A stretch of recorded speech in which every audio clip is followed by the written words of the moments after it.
Welcome to ModMen, where voiding your warranty is our business.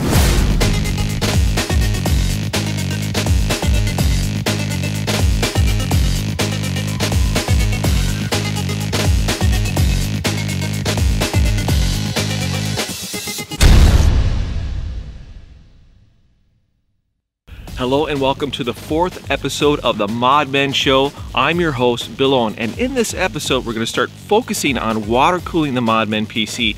We're making our own custom water block top, reservoir with help from Cheapskate. But first we're going to go to Brad's paint shop and he's going to show you how to custom pinstripe the case that I painted with rattle cans in the last episode. It's really easy to learn, but hard to master without practice.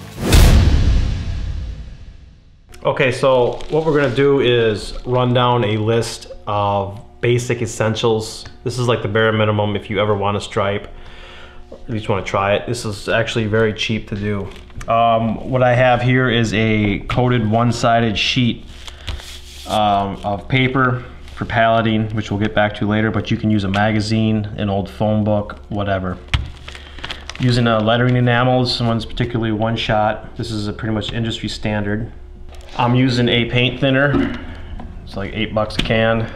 I'm using a MAC double knot or double zero pinstriping brush. It's been trimmed, it's been used, as you can see. You get these automotive supply stores, about $9, $10 a piece. We are using a brilliant blue and a reflex blue for this current project. What I'm gonna do here is show you how to palette. There are different ways of doing it. I'll show you my way. If you ask 10 different stripers, you'll have 10 different results. So this is all the oils and stuff are out of the brush. Nice and fluffy squirrel hair, I believe it is. And just getting some material on here. And I like to use like an X stroke. And it's pretty thick to come out of the can. Supposedly you can use it right out of the can, but I don't. So what I'm gonna do is dip it into my turpentine here and then palette it, and you can see where it gets thinner here so it flows better. And I want to load the brush pretty good, and I'll show you what you're looking for when you do this. You see how it skips? It's a little too thick, so you want to thin it down a little bit more. Yeah, you get the feel of it. I mean, paletting is 90% of the job, getting the paint to flow right. Difference there. And you want to be able to see like the hairs in the brush, where you can see them, but it's loaded with paint, but it's not so filled where you can't even see the bristles, the individual bristles. That's pretty much what you're looking for right there. We're just going to start right about here.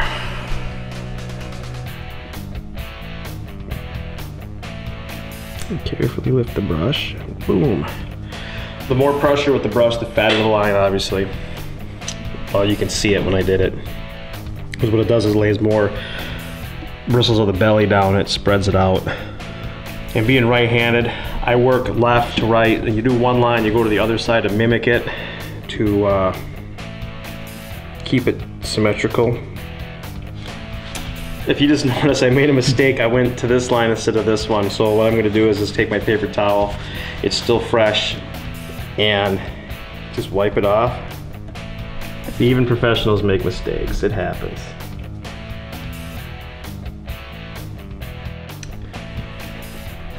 Did those a little heavier, to break it up. It doesn't have to all sometimes be consistent. You know, you can do more grids, inch grids and stuff like that, practice. You can take a grid, draw them up on a paper, put it underneath a piece of glass and practice on that. Practice makes perfect. Just go ahead and do it. It's not a huge investment of money, it's just time. Practice, practice, practice. You'll get it eventually. I did. If I can do it, anyone can.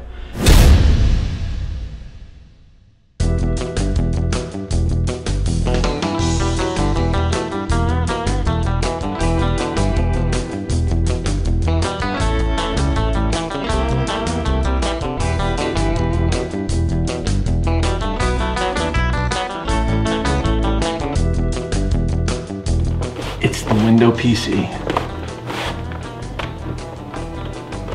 That's not going anywhere.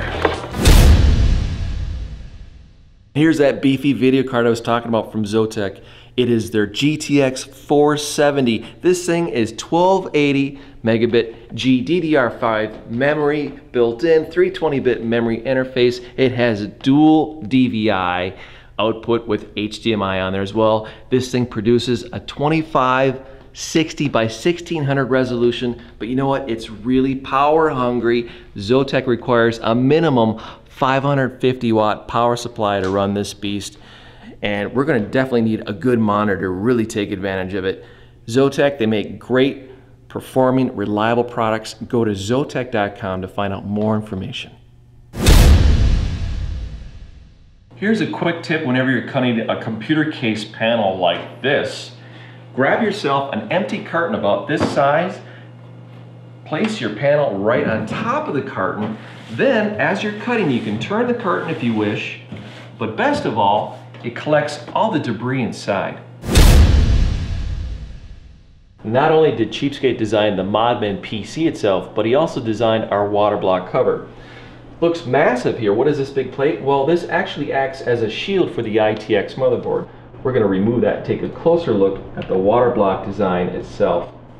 It consists of several layers of 1/4 inch thick acrylic, and there's channels in here for the water to enter and leave the water block. We're going to remove some of these covers so we can get a better look inside. Now, cool water will come in over the center, over this crosshair pattern. It will spray onto an involuted spiral design that we're milling into the copper base.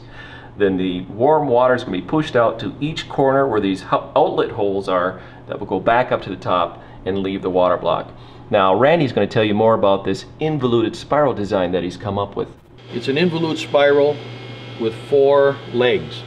So the water has to go against the fins, the stand-up fins. I believe that gives maximum contact area as it enters in to go out. Here is the copper. It's 110, 1/4 inch thick, and there is the preliminary block in the mill ready for the spirals to be cut.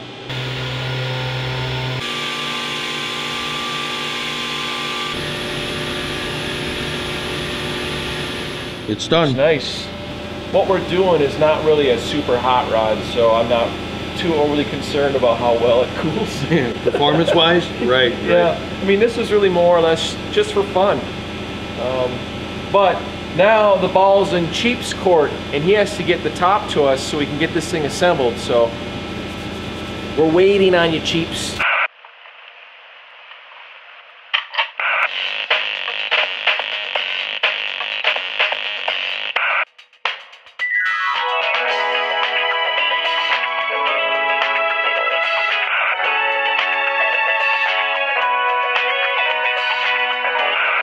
This is what I have so far of the water block, and as you can see, it's freaking huge, man. It's like as big as my head. Okay, maybe not. But it's going to be a good 3 inches square on the base, just of the copper piece, which is what Bill and Randy are doing. I'm going to do the top part because it's plexiglass. What I've got going here is got this nice little centerpiece going over. I'm going to glue that on top. I've got an offset intake that runs through this channel and then fires out through this little cross-shaped hole. And then it runs out to the edges, all 4 edges, and then back up into this chamber here, and then out through the exhaust. While we were waiting for Cheap's to finish the acrylic water block parts, we prepped our Zotac video card for an EK brand FC-470 GTX water block and backing plate that we had ordered. While we were installing it, the finished parts from Cheap's materialized out of his monkey portal. So we're ready to lay out the cooling lines and get things connected up. Here's a description of how the water loop layout is. Starting at the reservoir, it's going to go down into the floor to the pump, and then it's going to go out from this outlet here into this tube, which goes into the radiator. Then from the radiator, the tubing goes up into the body of the PC. It's going to the CPU water block, which is going to be here, and then it's going to go out to the video card water block, then to this tube that goes back into the body, all the way down and back to the reservoir. Now, regardless if you make your own water block reservoir or if you buy retail parts, you always want to run a test loop first just to make sure there's no leaks before you actually install it on your system. So far, so good. The tubing that we're running is Tygon. It's 3/8 inch inner diameter tubing. And the pump, which I really like, these Swiftex, is an MCP 350. They're nice and quiet, it's small, which is perfect for the cramped space in the base of the PC. All right, so I've tested our water cool loop for the ModMen PC over the past 24 hours and there's been no leaks. Yes. So, I'm sure Cheeps is gonna love that. So we're ready for final assembly and to fire the thing up in our next episode. We're also going to conclude our Tape of the God segment before my landlord assesses me on replacing the shop window here. We're also going to do a case review that's not so traditional. It's going to be on Antec's new Lamboy Air chassis. I've had a sample here for the last few weeks and I want to share my impressions of it with you. So until then, thanks for watching. I'm your host, Bill Owen, and this has been ModMen.